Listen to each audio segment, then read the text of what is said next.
खून है, ये आपका भाई है। मैं फिर कहना चाहता हूं, इस 2023 में मध्य प्रदेश के लोगों, गलती मत कर देना। यदि आपने गलती कर दी तो फिर 5 साल आपको सड़कों पे ऐसे ही संघर्ष करना पड़ेगा। मैं कहना चाहता हूं अपने बहुजन समाज के लोगों से, अपने गुर्जर समाज के लोगों से, इस बहुजन एकता को बनाओ। एसटी, एससी, ओबीसी की एकता को केवल सोशल मीडिया पे नहीं, जमीन पे भी करके दिखाओ। 10% लोग आप पर राज कर रहे हैं और 90% लोग उनकी गुलामी कर रहे हैं। आप खड़े हो जाओ, इस भाईचारों को, इस एससी, एसटी, ओबीसी के भाईचारों को मजबूत बनाओ। अरे हमारे गुर्जर समाज के लोगों ने तो इस कोहिनूर को, इस हीरे को पहचान लिया है। पूरे प्रदेश ही नहीं, पूरे देश के गुर्जर समाज आज एडवोकेट चंद्रशेखर आजाद जी की तरफ, न्याय की तरफ से, अपनी तरफ से आस भरी निगाह से देख रहे हैं। अरे ये तो आपका ही खून है, आपका बहुजन का असली बेटा है। आप यदि पूरी तरह इनके साथ नहीं जुड़े तो फिर और लोगों के आप अत्याचार सहते रहोगे। अब के हाथ उठा के दोनों से जय भीम। बहुत बहुत धन्यवाद। जय मीर बोस गुर्जर सम्राट, संविधान निर्माता बाबा साहब, मान्यवर काशीराम साहब, ज्योतिबा फूले जी, सभी को नमन और वंदन करते हुए, और पूरे देश में लाखों करोड़ों युवाओं के हृदय सम्राट, बहनों को न्याय दिलाने वाले, पूरे देश में विपक्ष की इकलौते भूमिका निभाने वाले, जहां जरूरत होती है सबसे पहले पहुंचने वाले एडवोकेट चंद्रशेखर आजाद जी को अपना आदर्श और नेता मानते हुए मैं आपसे 2 बात कह के, क्योंकि समय कम है और राष्ट्रीय अध्यक्ष जी को भी आपको सुनना है और हमें ग्वालियर भी जाना है। भीम आर्मी और आजाद समाज पार्टी के लिए 2 लाइन में किसान नेता विजय सिंह पथिक की कह के अपनी बात शुरू करूंगा कि यश वैभव सुख की परवाह नहीं, ये जीवन रहे या ना रहे, बस ये इच्छा है कि जग में स्वेच्छाचार दमन ना रहे। ये भीम आर्मी वो ताकत है, देश का सबसे बड़ा संगठन, जिन्होंने अपने काम के दल पे, अपने संघर्ष के दल पे एक देश में पहचान बनाई है। मैं अपने क्रांतिकारी सिपाहियों को, अपने भाइयों को इसके लिए बहुत बहुत बधाई देता हूं, बहुत बहुत स्वागत करता हूं। साथ ही आजाद समाज पार्टी जो भीम आर्मी की एक शाखा है, उसका संगठन भी बनाना आपकी बहुत बड़ी जिम्मेदारी है। 2023 में चुनाव हमारे सर पे है। बिना संगठन के कोई बड़ी लड़ाई, कोई बड़ा महान कार्य नहीं किया जा सकता। आपने भीम आर्मी के द्वारा पूरे देश में पहचान बनाई, लेकिन अब आजाद समाज पार्टी का संगठन बूथ तक पहुंच जाना चाहिए। 25 और 26 तारीख को हर जिले की समीक्षा है, क्योंकि मैं प्रदेश का प्रभारी होने के नाते हमेशा मैंने लिबरल रूप आप लोगों के साथ निभाया है। लेकिन मैं आपसे कहना चाहूंगा कि 25 और 26 तारीख तक सारे जिलाध्यक्ष, जिले की कमेटी और विधानसभा की कमेटी सब पूरी कर लें। बिना संसाधनों के, बिना संगठनों के कोई चुनाव नहीं जीता जा सकता। और जो साथी इतने दिनों बाद कहने के बावजूद भी यदि ये कमेटी नहीं बनाते हैं तो उनको पद पर रहने का कोई अधिकार नहीं है। 26 तारीख के बाद सबकी समीक्षा होगी।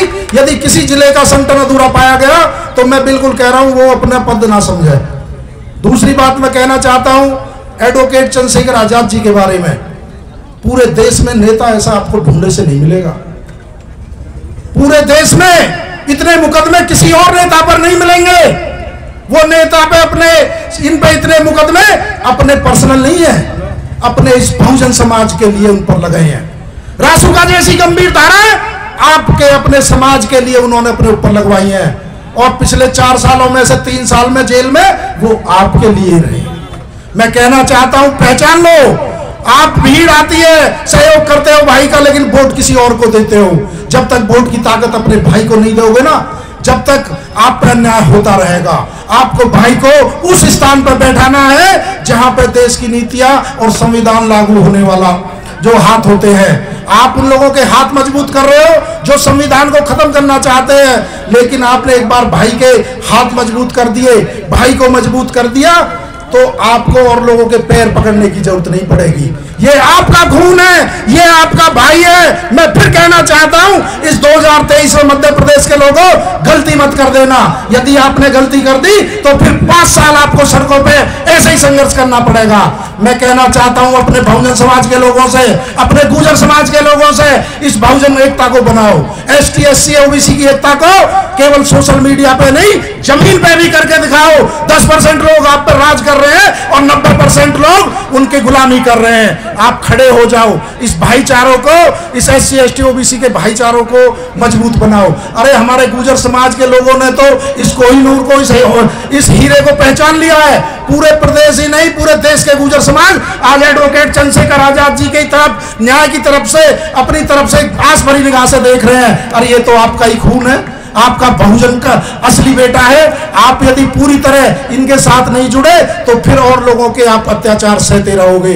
मैं कह देना चाहता हूं, यहाँ मंच पे भी, यहाँ दशरथ गुर्जर जी है, रामप्रीत गुर्जर जी है, भूपेंद्र गुर्जर जी है, विनोद गुर्जर जी है, पिंकी गुर्जर जी है, और हमारे धर्मवीर गुर्जर जी हैं, राजवीर फौजी गुर्जर जी, इतने लोग, भाई चंद्रशेखर आजाद, और जितने उत्तर प्रदेश और राजस्थान में गुर्जर समाज के लोग भाई चंद्रशेखर आजाद जी के साथ जुड़ रहे हैं। इस लड़ाई को, लोकतंत्र को जो खत्म करना चाहते हैं, जो संविधान को खत्म करना चाहते हैं, हम आपके साथ कंधे से कंधा मिला के खड़े हैं। यदि कोई दलित भाई पे गोली चलेगी तो एक गुर्जर का सीना सबसे आगे आपको मिलेगा।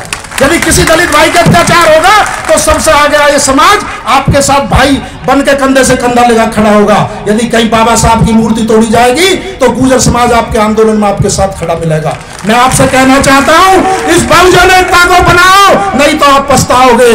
ये संविधान नहीं बचेगा, ये लोकतंत्र नहीं बचेगा, ये SC SC एक्ट नहीं बचेगा। इसलिए क्योंकि हमें जाना भी है, बात तो बहुत करनी थी। सबसे लास्ट बात एक, जो आकाश गुर्जर की, जो हमारा भाई था, जिन्होंने एक फौज में भर्ती होना चाहता था, उसको प्रशासन के लोगों ने गोली मार दी और आज तक उसकी मां आंसू लिए पूरे प्रदेश में घूम रही है। एक नेता, एक पार्टी, खाली भाई को छोड़कर, भाई आजाद समाज पार्टी के राष्ट्रीय अध्यक्ष एडवोकेट चंद्रशेखर आजाद जी को छोड़कर एक भी नेता मध्य प्रदेश का उनके घर नहीं पहुंचा। मुआवजे की तो दूर, मुआवजा भी ये जाति देख के देते हैं। हमको किसी के मुआवजे से कोई दिक्कत नहीं है। मनीष गुप्ता का फर्जी एनकाउंटर होगा तो 50 लाख नौकरी मिलेगी। यदि विवेक तिवारी का एनकाउंटर होगा तो 1 करोड़ रुपए नौकरी मिलेगी। और यदि साक्षी गौतम का दिल्ली में हत्या होगी तो 5 लाख रुपए की घोषणा होगी। ये जाति देख के आपके साथ अन्याय हो रहा है। यदि आकाश गुर्जर का मामला होगा तो 1 रुपया भी उसको नहीं मिलेगा, क्योंकि वो गुर्जर जाति का है। मैं इसलिए कहना चाहता हूं, आप संगठित हो जाओ और उन सीटों पे अपने लोगों को बनाओ जहां पे नीतियां बनती है, जहां पे कानून बनते हैं। इसलिए अपनी बात समाप्त करते हुए बाकी का समय एडवोकेट चंद्रशेखर आजाद जी को देते हुए अपनी बात समाप्त करता हूं। जय हिंद, जय भारत, जय भीम। अब के हाथ उठा के दोनों से जय भीम। बहुत बहुत धन्यवाद। जय मिहिर बोस गुर्जर सम्राट, संविधान निर्माता बाबा साहब, मान्यवर काशीराम साहब, ज्योतिबा फूले जी, सभी को नमन और वंदन करते हुए और पूरे देश